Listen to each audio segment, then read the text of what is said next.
If you use Excel frequently, you've probably noticed that the Sheet tabs is considered one of the most important areas of Excel. After all, it is with this feature that you can create new sheets and navigate between existing sheets. However, sometimes the Sheet tabs can disappear from your Excel. And in this video, I'll show you two solutions to this problem. So, if you notice that the Sheet tabs is not being shown in your Excel, then first I recommend that you check if the horizontal scroll bar is not overlapping the Sheet tabs.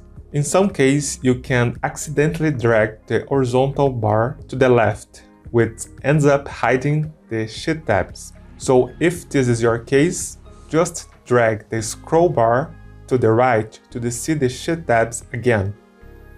On the other hand, if you are sure that the scroll bar is not overlapping your Sheet tabs, then it's probably really hiding. For this second case, follow the steps. Access the File tab, click on Options. In Excel Options, click on Advanced in the side menu. Scroll down the page and check the option Show Sheet tabs. Finally, click on OK. And that's it. Note that the Sheet tabs will be displayed again. Finally, in some cases, you may be viewing your Sheet tabs, but you notice that some sheets are not being shown. In this case, it is likely that they are hidden here in your Sheet tabs. If this is your case, just right-click on a Sheet tab that's already displayed and choose the option Unhide.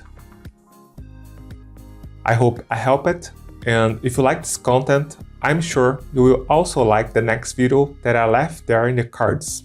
See you next time!